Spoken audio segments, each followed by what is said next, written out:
Welcome friends.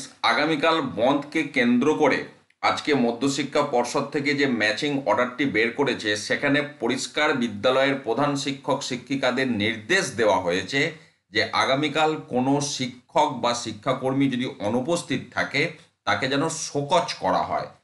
এবার একটা বিষয় আপনারাও জানেন যে এখন কিন্তু অ্যাপয়েন্টিং অথরিটি বিদ্যালয় বা ম্যানেজিং কমিটি নয়, মধ্যশিক্ষা পর্ষদ।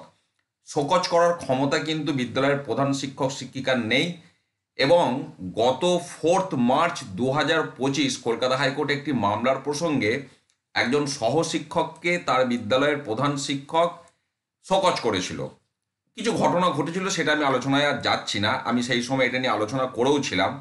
তো সেখানে যখন হেয়ারিং হয়েছে, হেয়ারিং চলাকালীন দেখুন এই যে প্যারাগ্রাফটা, it is submitted by the learned advocate representing West Bengal board of secondary education, অর্থাৎ মধ্যশিক্ষা পর্ষদের পক্ষ থেকে যিনি আইনজীবী মুভ করেছিলেন কোর্টে, তিনি জানিয়েছিলেন that the school authority in terms of extant rules has no authority to issue show cause against a teaching or non teaching staff of the school.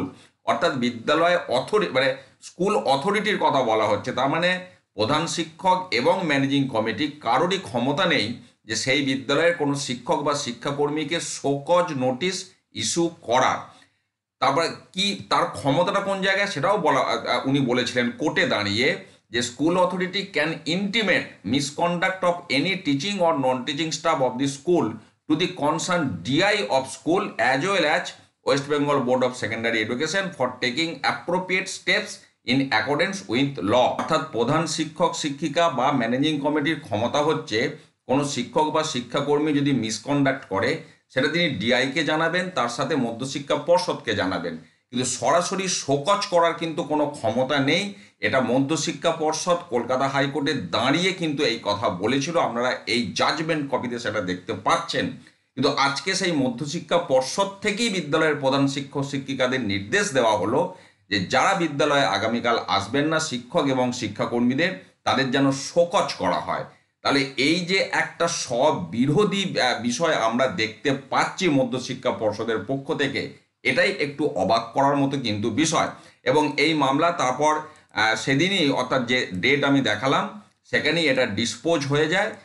এই যে মামলাটির বিষয়বস্তু ছিল সেই আলোচনায় আমি প্রথমেই বলেছি, যাচ্ছি না।